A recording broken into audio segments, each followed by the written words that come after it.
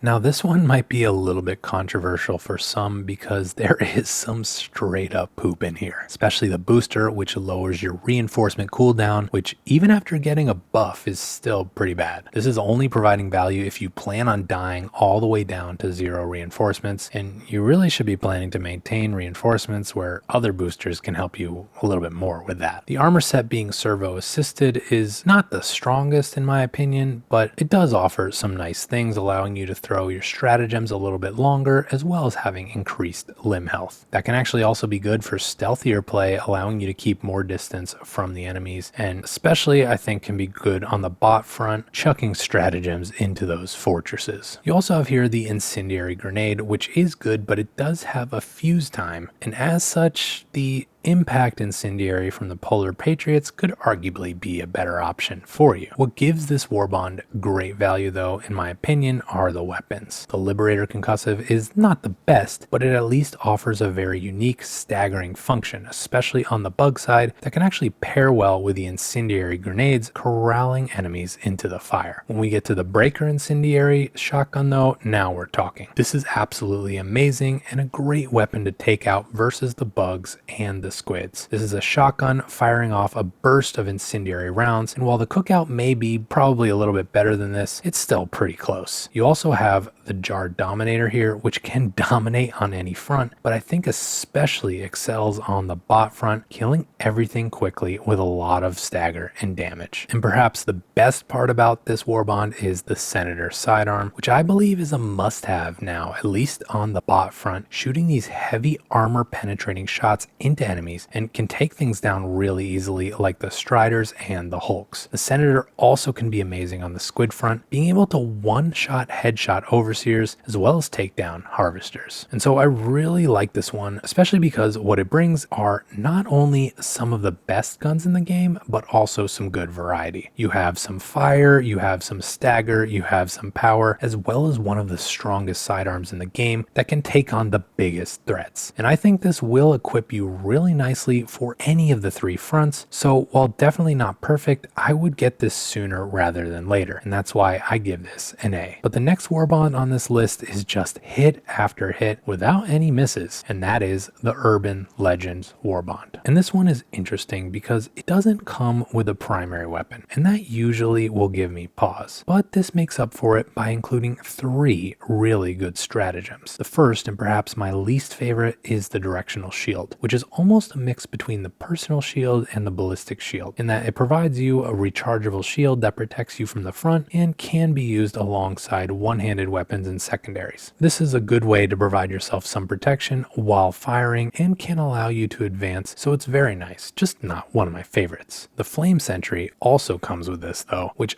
honestly is amazing on both the bug fronts and the squid fronts, being able to just eviscerate enemies and lighting the ground on fire to keep the damage going. I actually find this to be a top stratagem to take on both of those fronts. But this also includes the anti-tank emplacement, which is this awesome stationary Helldiver controlled turret that you can aim from far away and just blow heavy enemies up with ease. This is really good on all fronts, but tends to be the biggest standout on the bot front, being something you can use at range to absolutely destroy things from far away. This also includes the Stun Lance as a secondary weapon, which is one of the first ever melee weapons that we've received. This stuns enemies for a good while and hurts them as well, and while I don't think it's the strongest, I certainly welcome the uniqueness of this weapon and how this has opened the door to us getting more melee weapons in the game. And all these things are great to have, but there's even more here. The armed resupply booster actually turns your resupply hell pods into a mini sentry, having a gun on top to finish off a few enemies, and that can be very helpful, especially as you often don't have ammo when you need supplies, so this can provide you some cover as you stock up. But what I really think propels this warbond into the upper category of warbonds here is the Siege Ready armor set, which provides you with more mags and a faster reload pattern to not only your primary weapon, but also your secondary and your support weapons. And that can make a huge difference to you on the battlefield, elevating everything you have on hand to make them that much stronger and allowing you to stay more stocked up on ammo and just keep firing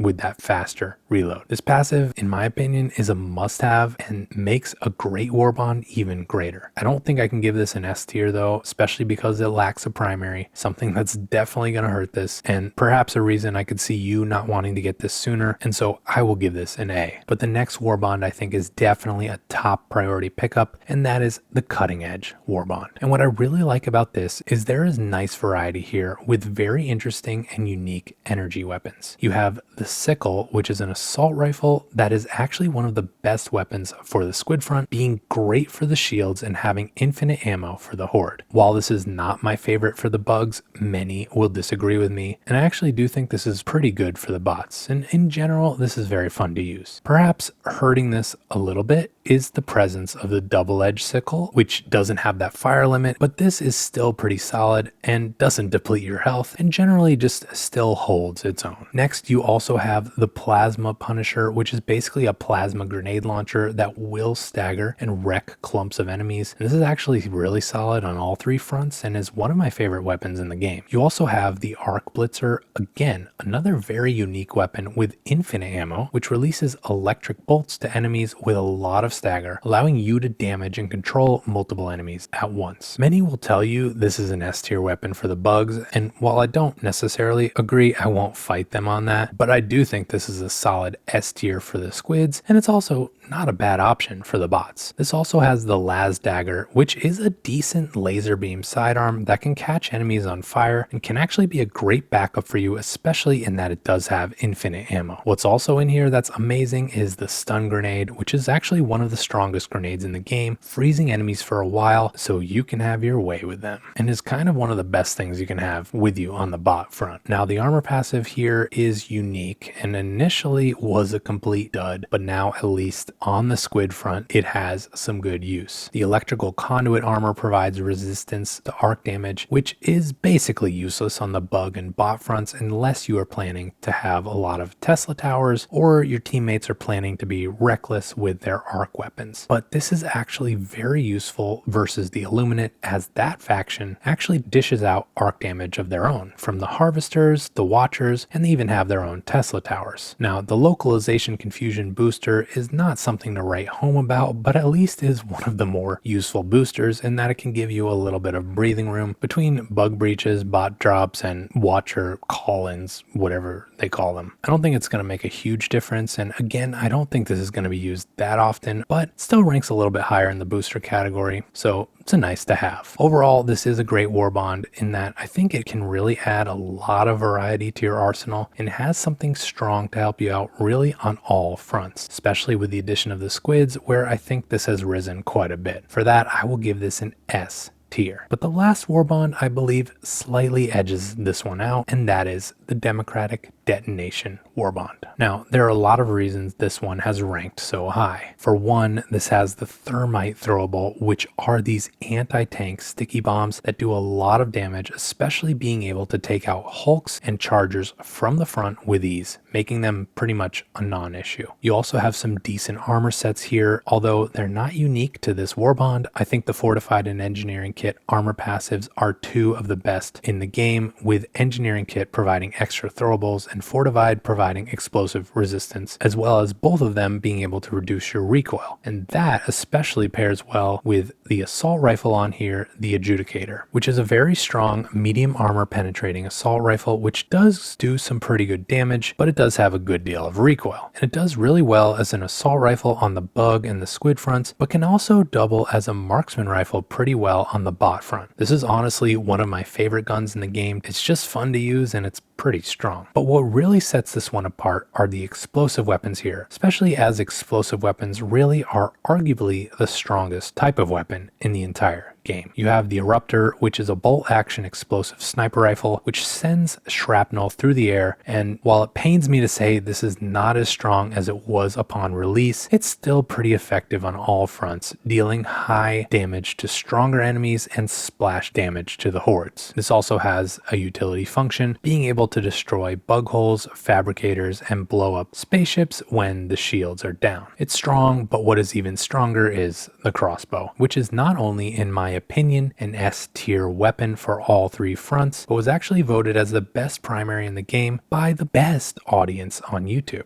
This provides a lot of stagger and splash damage with its explosive bolts, and again being able to perform that utility function, but firing faster than the Eruptor such that the damage keeps coming. But if you don't want an explosive primary, you have the option to have arguably the strongest sidearm in the game, which is the grenade pistol, and this dishes out nice explosive shots to enemies as well as having that utility function. And a really big benefit of having these options here is it can really open up your loadout options quite a bit, allowing you especially to take more advantage of other types of throwables and stratagems. I'm of the mind that somewhere on your loadout you should probably have something explosive, not just for the utility function, but also with how effective it is versus nearly every enemy in this game. And so being able to have something like that on your primary or your secondary slot really can allow you to feel safer going with other support weapons or stratagems or throwables, really opening up a world of possibilities to you. Now, I can't forget here the Expert Extraction Booster, which lowers the amount of time it takes to extract, and I think this can actually be quite decent. At least it can help you especially extract those samples a little bit easier without having to wait as long and fight waves and waves of enemies when you're trying to extract. And so for a lot of these reasons, the Democratic Detonation Warbond would be the first one that I would unlock for all that it has to offer and for all that it can do to help you have an enjoyable experience. And so yes, this gets an S tier from me. And so here we have the tier list of the warbonds showcasing how they rank. Again, all of these definitely have some usefulness and some really good things, but especially if I had to get these again from scratch, I would go in this order. But what do you think? Let me know in the comments where you would rank these warbonds, and thank you to my YouTube members for joining the Bowel Movement. But otherwise, so long, Pooper Troopers.